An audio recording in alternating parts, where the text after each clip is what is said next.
We're told they were domesticated. Oh, okay.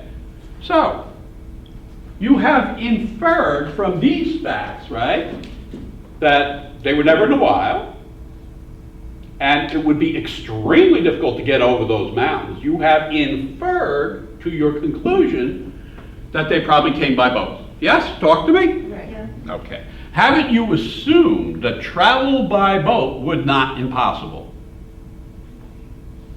Talk to me. Yes, correct. Right? Because you've characterized the mountains as extremely difficult. I get that.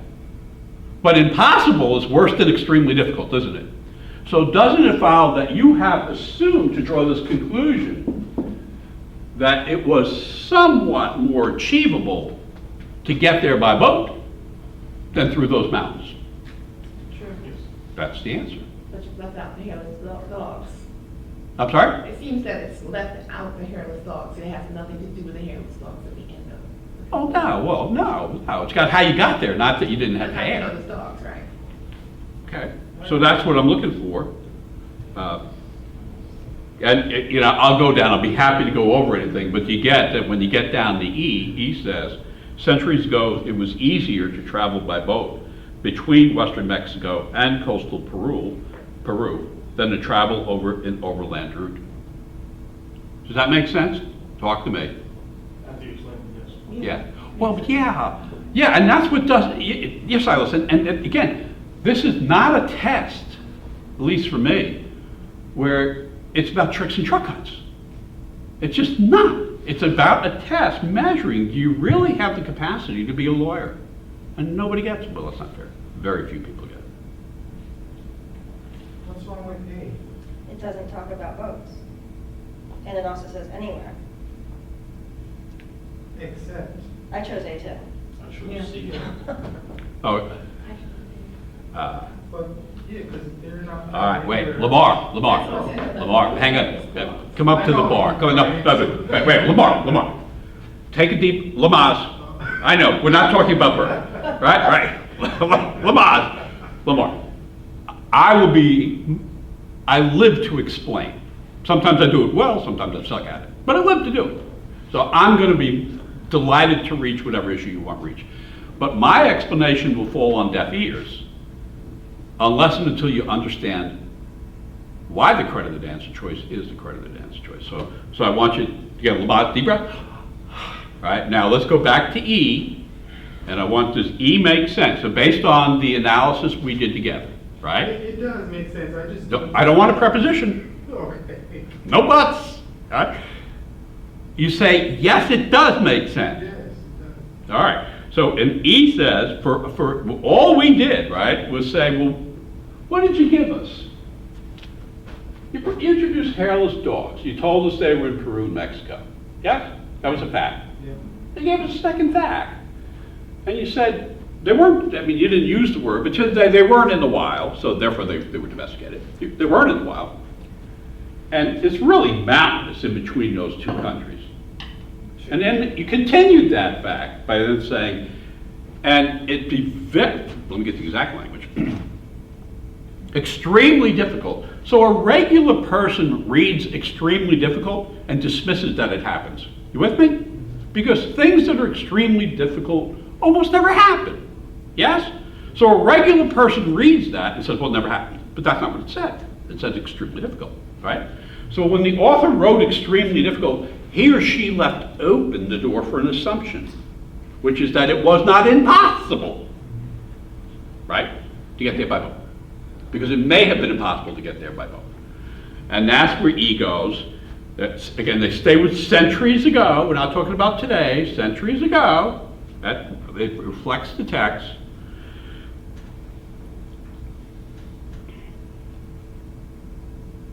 It was easier to travel by boat than overland.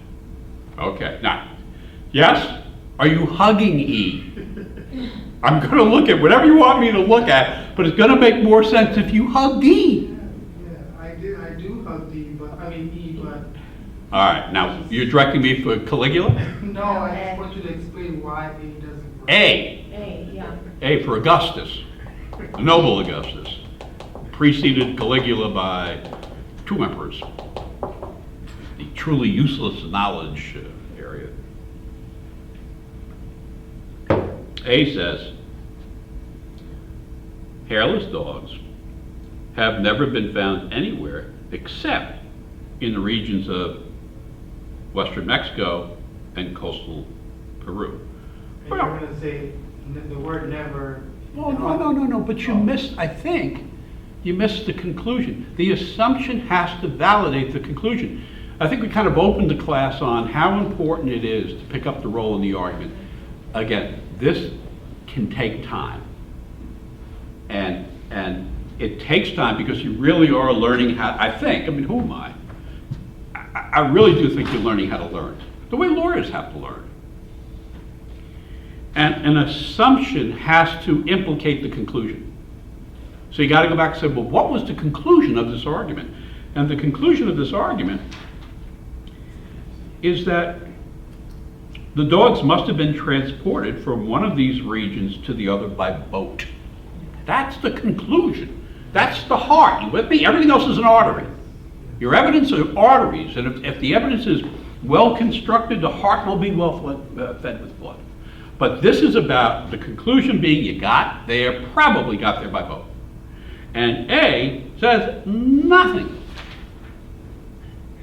about the boat. Do you see how E juxtaposes, compares the boat to the overland route?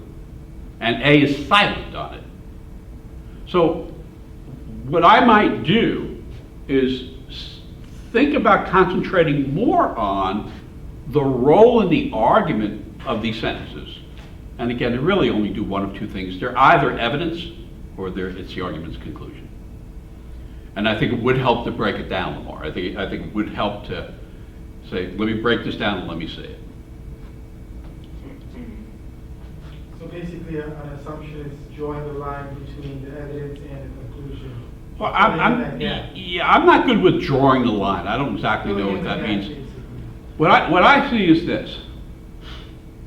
One, I need to be able to distinguish the argument's conclusion, right? So you have to be able to look at this, and we're in the preparation mode. Again, this is preparing to execute. So this is that first occasion, right, where, you've either been preparing it up, and the purpose of today is, okay, which is, again, we'll repeat next week, is, okay, but what happens now when we put the clock on? And you had a wonderful reaction to that, right? Which is, oh shit, not the clock, oh yeah, the clock. But that's a very normal reaction, and it's a reaction all lawyers feel, but most of us have learned to deal with it by being prepared. It's all about preparation. All right. So an assumption here requires me, one, to understand the argument's conclusion is that the dogs must have been transported from one region to the other by boat. Everything else here, right, is written to explain that. So the assumption has to reach that issue. Justin. I see why that's also the conclusion, but can the second sentence also be, it isn't very likely that the tree as rare as hairless? Yes. That's also being supported. Well, that's how I got confused. For it to be a conclusion, right? Remember the definition of fact. A fact is a matter for which no support is offered. Right? So when we get to the second sentence, all you have in the first sentence is that there are hairless dogs in two places. Is it fair to say that's a matter for which no support is offered? Yes. The second sentence repeats hairlessness, right? But it says it's very unlikely that the trait emerged on two separate occasions. Would it be fair to say that no support has been offered for that? Correct. But then as the argument develops, right, you go to this third sentence, it's, since the dogs have never existed in the wild, meaning they're domesticated, and the vast mountainous jungle separating the two regions would have made overland travel between them extremely difficult, the dogs must have been transported from one of the regions to the other, probably during the trading expedition. So you could consider the second sentence when you got there as a subordinate conclusion. But it's not the argument's main conclusion. The main conclusion is not that they were hairless. The main conclusion is that in order to get from one it's the mode of travel that's the main conclusion, not the hairlessness. Yeah. And it takes time, and that's, but yeah, I mean, you could stop and say, well, wait a minute, if I just stop the argument at the second sentence, right? I just stop there, and you say, it's very unlikely, well, my hackles go up. You say it's very unlikely, I'm gonna ask you to show me, Yeah. right? So I agree, if I had read that second sentence, I would think that could be the argument's conclusion. But the argument doesn't proceed to explain the hairlessness. It doesn't explain that. It explains the mode of travel. So the hairlessness is simply a trait that's carried forward in the argument. But that's, I mean, this is great stuff to be doing that and breaking it down that way. Okay, so is everybody, Lamar, you okay with D? Yes, yes. You give him the finger to A now? All right, no way, unless it's A.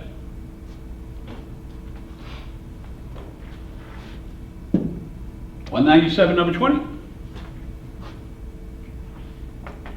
Do we have any requests for $197, number 20, from the public square and the internet?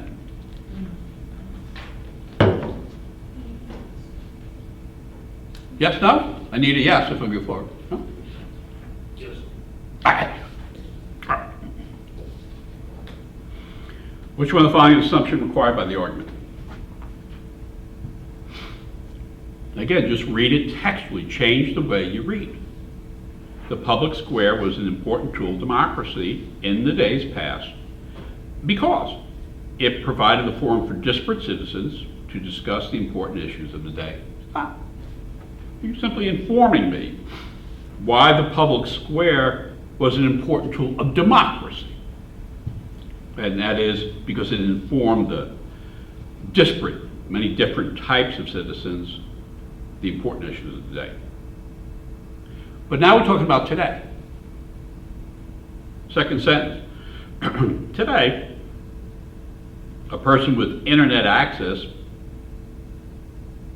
can discuss important issues with millions of people across the nation, allowing the internet to play the role once played by the public square. So stop. So the second sentence is drawing a connection between the internet and the public square, but the connection only involves, up to now, the capacity to discuss important issues. In other words, in that first sentence, it was more than discuss important issues. In that first sentence, it was an important tool of democracy because it could do that. Okay. So, but the important issues were subordinate to, and that allowed it to be an important tool of democracy. So you have not established in the second sentence, to my satisfaction, that the internet is an important tool for democracy. Final sentence. Hence, so I'm done with my two facts. Hence, we should ensure that internet users have at least as much freedom of expression as did the people in the public square. So now you've introduced freedom of expression, right? But the goal of the public square was to do what? What was this? Why was it important? Tool of democracy. Yeah, it was important because it was an important tool of democracy, right? So so hasn't this person assumed that by bringing up in this final sentence, which is the conclusion, internet users need to have as much freedom of expression as did the people in the public square. That freedom of expression is a important tool of democracy. You're just weaving it all together. And of course, then the reverse of that would be, if the internet did not afford you that, it would not be an important tool of democracy.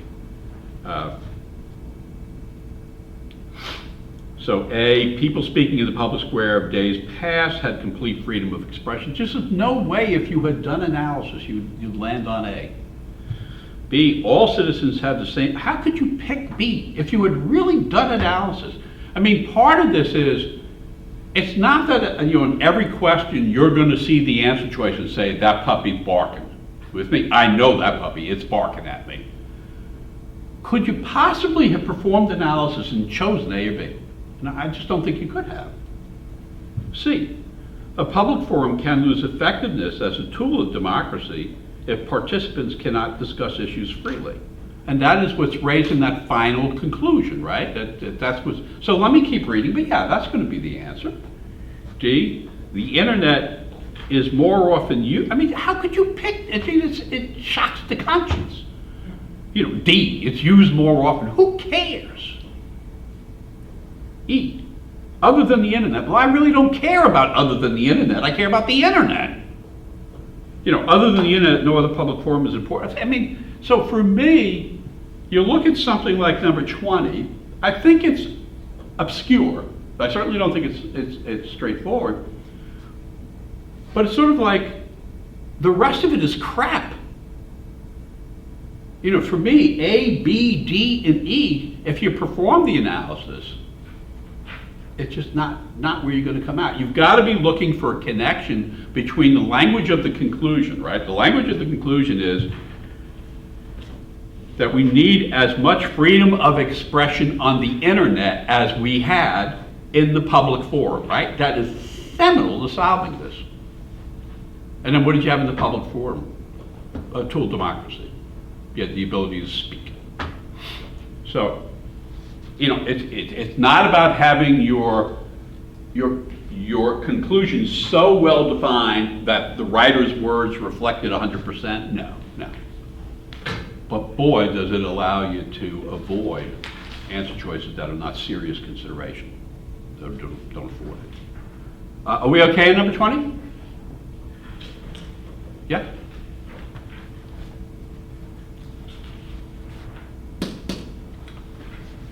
Uh, 24. Undergraduate science courses. Anybody want, is there any? Yes, please.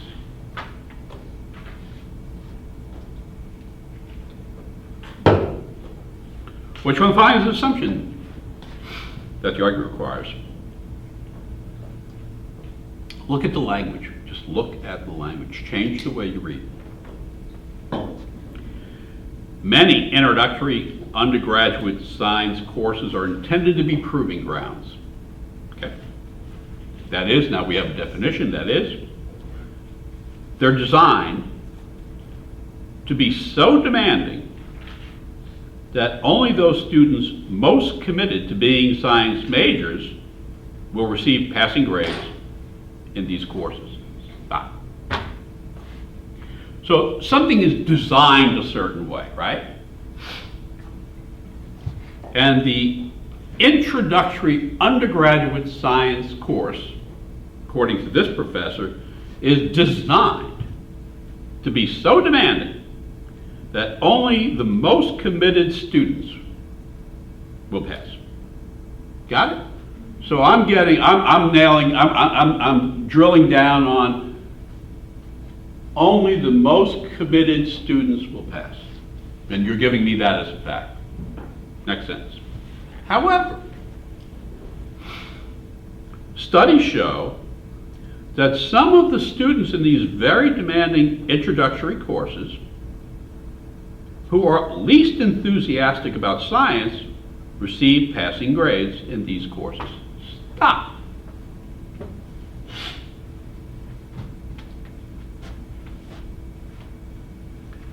Least enthusiastic, right? The least enthusiastic people are getting passing grades, yes? But we're told in the first sentence it's designed so that only the most committed can pass, yes? So you got most committed and least enthusiastic. And doesn't it sound like one cannot belong to the other? Doesn't it sound that way? How could you be the most committed and the least enthusiastic? right? Talk to me. Yes. Okay. So those are my facts, but what I'm picking up in those two facts, most committed, that's who you designed it for, and son of a bitch, right? Now you're finding some of the least enthusiastic students are passing.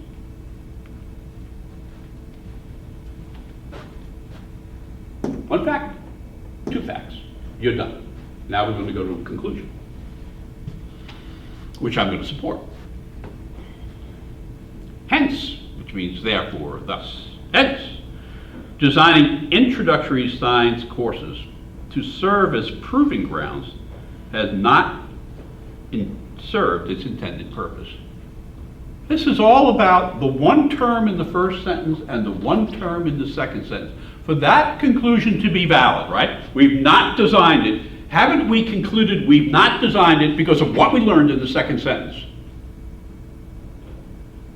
Right? The conclusion here is designing these courses to serve as proving grounds. It has not worked.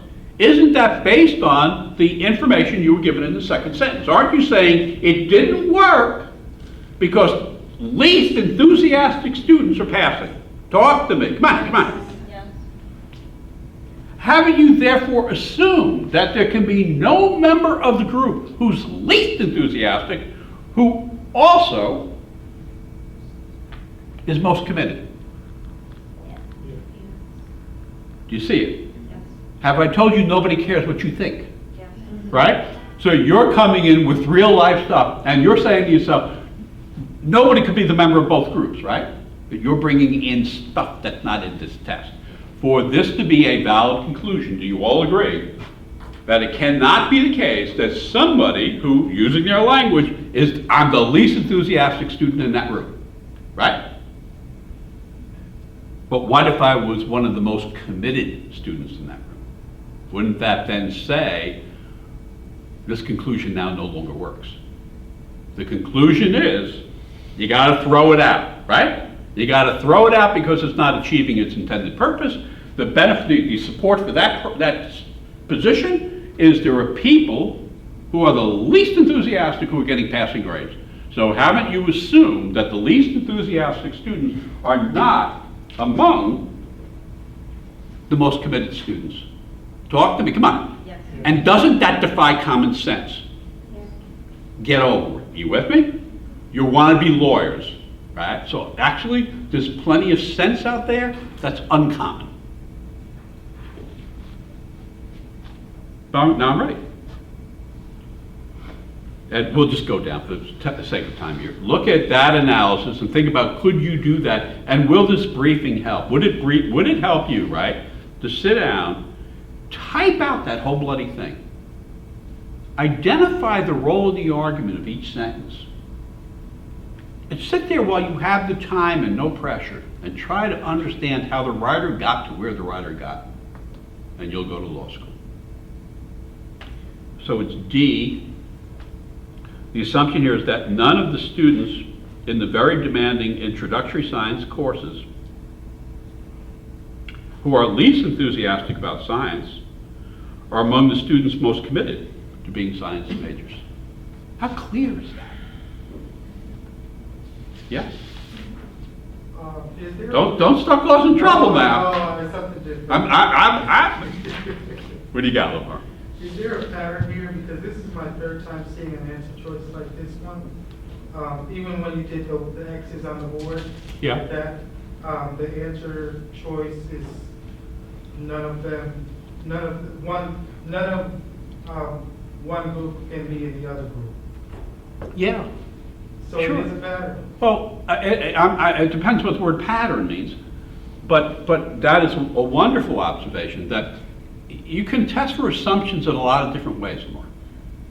But one of the ways of testing for an assumption is to go to the negative. When I say to you, this coin is heads, what have I also said? It's not tails. So, I mean, that's just a simple way of, but that's what this does. This is saying you have the language you bring in your regular life. And any person in their right mind is going to read this and say, there's no way you can be the least enthusiastic, right? And among the most committed. Who's going to say such a thing? That's separate from, when you say such a thing, you made an assumption, haven't you? Right? Which is that no member of one group can be member of the other group. So, again, I'm not comfortable with the word pattern. I am comfortable with often, there are occasions where they will describe two groups. The groups appear to be mutually exclusive. That's fine. An assumption is either they are mutually exclusive or they're not. No matter which way you go, the assumption is you can't go the other way. This will so help you. It will so help you in law school. It's going to come at you. You can either deal with it now, and try to, find tricks and shortcuts around this puppy. Deal with it now. Law school can be really hard. So are we okay then on question number 24? Are we saying yes to the else? Maybe? Are we saying maybe to the else? Maybe. All right. Look at this, well, we ended up doing them all anyway. It'll put us right in the edge of the clock here. So we have just two here, and just look here, right, just for whatever reason, right? You notice that in this exam, there are only two necessary assumptions, right? Whereas in this exam, 1, 2, 3, 4, 5, 6. So, it can vary, but I'll bet you dollars to donuts that in this exam, there's a much heavier emphasis on sufficient assumptions. And that the number of assumptions will roughly even out. Okay, so 77, this is page, question 24.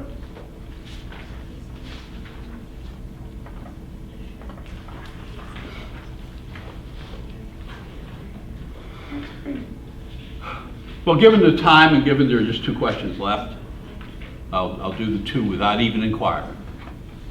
I'm also going to infer a bunch of people never got to this because they ran out of time. So, again, you're relaxing, you're just trying to get, okay, what's this technique down? Would it be fair to say, would I be correct in saying that I've used the same technique to answer every question today? Is that fair? Talk to me. Yes. Okay, and I'm saying to you, if you find that effective, and not everybody will, but if you find that effective, it's really good to get into it.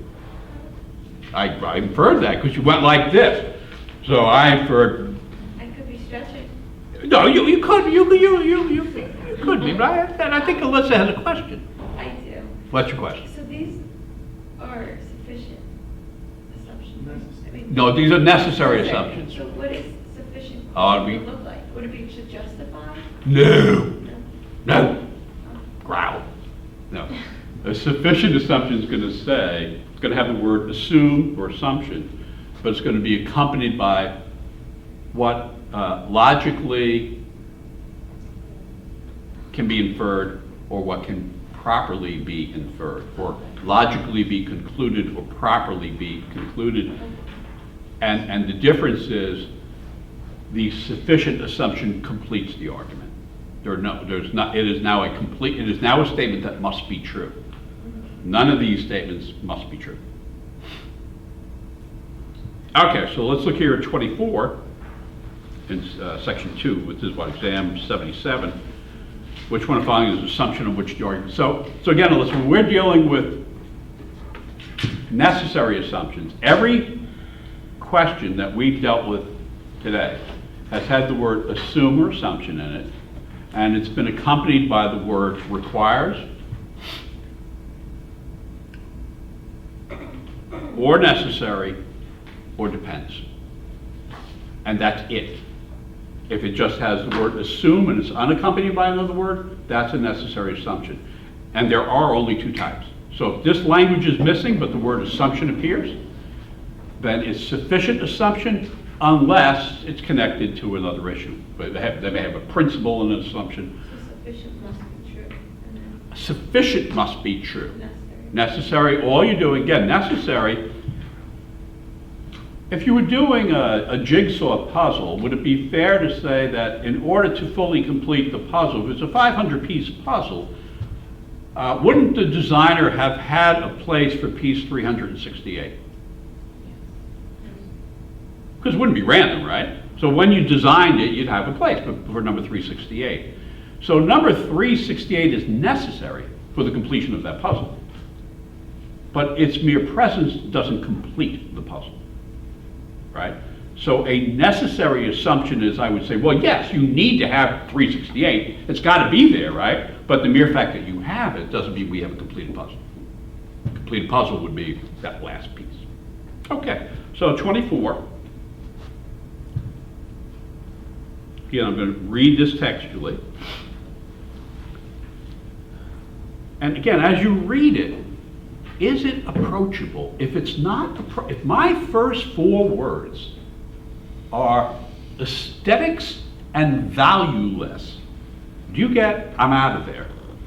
That doesn't mean I'm not coming back. You get, I'm out of there. That is the writer telescoping to me with a 90% degree of certainty. So it's not perfection, right? But to me, that's a 90% degree of certainty that the level of difficulty is elevated. I want more time for that. When I look at 24, though, I don't see that. I see tariffs. Okay. Tariffs on particular products tend to protect the small percentage of the population that works in industries that make those products while hurting everyone else through higher costs. You stop. And I can think of, sure, if we're going to put tariffs on steel, then you're going to benefit the community that sells steel at the expense of folks who purchase steel, because the price of steel will go up if we put tariffs on it. Okay? So I got it. Next sentence. Polls show. Now we're talking about polls. That's a big switch. Polls. Polls show that, in fact, most people oppose such tariffs. Stop for a second. So I have these polls, and they're informing me that most people oppose tariffs. Got it. So these are just 2 facts. And here's the conclusion. So politicians would be more likely to be reelected if they voted against these tariffs. Now I have my position. So we're reaching that conclusion based on the second sentence, right? Because the second sentence is informing us that most people oppose the tariffs, yes? And don't you see what the author did? The writer took that fact that most people oppose the tariffs and then gave advice to a candidate perhaps running for president, right? And the advice that that person gave to a candidate running for president was, you're going to be more likely to get into that job or be elected to that. If this would be to Trump, you're going to be more likely to be reelected if you vote against the tariffs. And I get why you say that. That's a reasonable inference, right? Like, reasonable based on what you said. There is an assumption here, though, which is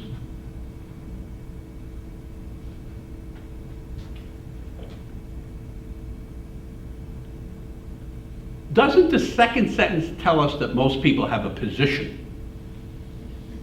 Talk to me. Right? Meaning you have a position on tariffs, right? So by analogy, could you have a position on abortion? Yes. Could you have such a position? Yes. Okay. And then we go from that to, so you're going to be more likely if you vote against the, you're going to be more likely if you vote against the tariffs. Well, that's not just having, doesn't the person with the position have to come out to vote? If we're talking about voting, yes? Right. The conclusion talks about voting, yes? But the sentence immediately in front of it talks about a position. Have you ever had a position that didn't dictate how you voted? Have you ever had, because we're telling Trump, Mr. President, we want you to oppose, get out there, right? Get a press conference and oppose the tariffs. You're saying, and why am I saying that? You're saying, well, you're saying that because we have these polls, and these polls say most people oppose tariffs. Okay. Do they vote? And if they vote, do they vote on that issue? Could they be voting? Could you oppose tariffs and vote for a candidate who was pro-tariff? What about if that person had abortion views you agree with, but tariff views you disagree with? And I know your tariff view, right? In other words, does your preference on a single issue inform me about how you're going to vote overall? Talk to me. But doesn't this argument assume that? Doesn't this argument assume, right, that because you oppose tariffs as a position, you'll vote against any candidate who's in favor of tariffs? And the reverse of that is, you don't expect the reverse of it happen. So what I'm getting, well, I'm saying is to break this down, right? In that second sentence, what you have informed me of is a position. Your position is most people oppose tariffs. I get that. But your conclusion is, and therefore, you yourself should oppose tariffs. But doesn't that mean the person is voting solely on the issue of tariffs? And doesn't that assume the person's not voting on other issues? Talk to me. Yes. Okay, that's going to be the answer, I think. A, supporters of tariffs on particular products are not significantly more likely than opponents to base their vote for a politician on the politician's stand on this issue. So if you break, and the wording is horrible, but that's the answer. What you have assumed to take the position, you're going to, I'm sorry? I feel like it's the, like, I understand what it is, Yes, but the listen. wording throws me off. And that is a clarion call for me, right? To say you need to change the way you're reading. And that is the way we all read. It's not you, because this is being written by somebody like me. And don't you get, my explicit goal here is to have you act like a college student and conflate words, confuse words, misread words, read things in that I didn't put in. It's really an interesting test. So I'd have to reread this, because I got it. The conclusion I'm defending is you're going to be more likely if you vote against the tariff. So I'm looking at Trump, I'm saying you're going to be more likely if you vote against the tariff. And I know why I'm saying that, right? But then I say, have I assumed this? And A says, supporters of tariffs on particular products are not significantly more likely than opponents to base their vote for a politician on a politician's stand on this issue. And for me, the second read would make it clear that, yes, that's an assumption I made. In other words, you're assuming that the people who favor tariffs are not more motivated, substantially more motivated, than the people who don't, than the people who don't. Now, could it be the case that you support tariffs and you are rabid about it? It's a million years ago. I remember there was somebody running for surrogate in Westchester County, and I was involved in the early part of that campaign. And the question was, do you take the right to life line? Do you take the right to life line? And one position was, yes, you take the right to life line because you'll get more votes, because you're having a line, right? To which I'm saying, well, maybe you should just go with what your conscience says. Because while it is true you will have another line, and therefore when you tabulate the totals, you're going to see a total in this line you didn't see before, right? So if that says 304, you might infer you got 304 more votes. Yes? Talk to me. Correct. But isn't it possible that people see you on the right to life line and then vote against you on another line? That's correct. Oh my. So that's kind of what this is. How rabid are you over this issue? How important it is. So yeah, A makes sense, and yes, A is worded the way a lawyer would word it to conflate or confuse somebody reading it. But does A make sense? Talk to me. Yes. give you one more. 26, section 4, I guess that is.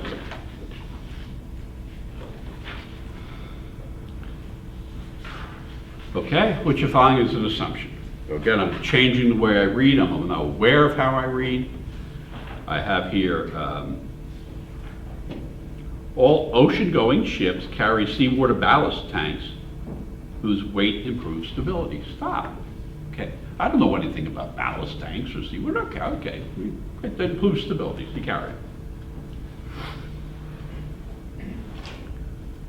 To maintain your ship's proper stability, more water must be pumped out of these tanks when cargo is loaded and into them when cargo is unloaded. So I'm given an instance, okay, I got it. So you're taking the cargo off, we gotta put the water in. You're putting the cargo in, we gotta get the water out. Okay. As a result, sea creatures often get into the tanks and are then inadvertently deposited into new habitats where they can wreak an ecological havoc. So all these are facts. But I get it, right? So we're going from whatever, we're going from Boston over to Dublin. Oh, okay. And whatever the creatures are that get in Boston may mess up the ecological folks over in Dublin. Well, sea creatures. Okay. One viable way, sometimes it's the only way, one viable way of addressing this problem would be to empty and then immediately refill the tanks in mid-ocean. Okay, so now we're not in Boston and we're not in Dublin, we're in mid-ocean.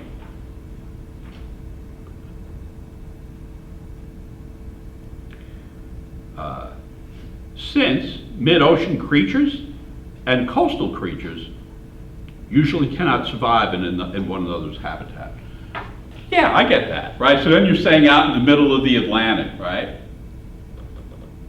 If I'm letting the water out of the ballast, well, the creatures from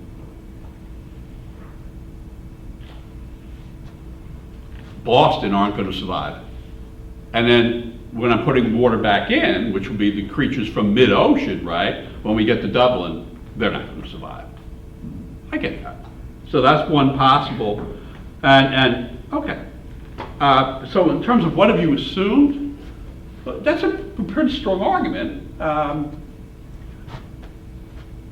Is it fair to say you have to be able to perform that task in the middle of the Atlantic, or the middle of whatever, mid-ocean? Is it fair to say you actually physically have to be able to have that happen? Yes. And that's not been established yet, right? Because the mid-ocean is not a port, right? So if I'm thinking of something that you need to establish that's not in the argument, what if you couldn't do it? What if it was physically possible to do it in mid-ocean? Would it then be a good idea? Yeah, so that's where my mind is going. And here, the answer is E. There are at least some ocean-going ships whose stability could be adequately maintained while emptying and refilling their ballast tanks in mid-ocean. Yeah. That has to be true for this to be valid. Yes? Hi. Yeah, a little bit? Well, I mean, it's 5 hours, so it's okay, like, if you're not into emptying and, ballast tanks in the mid-ocean. All right, hang on.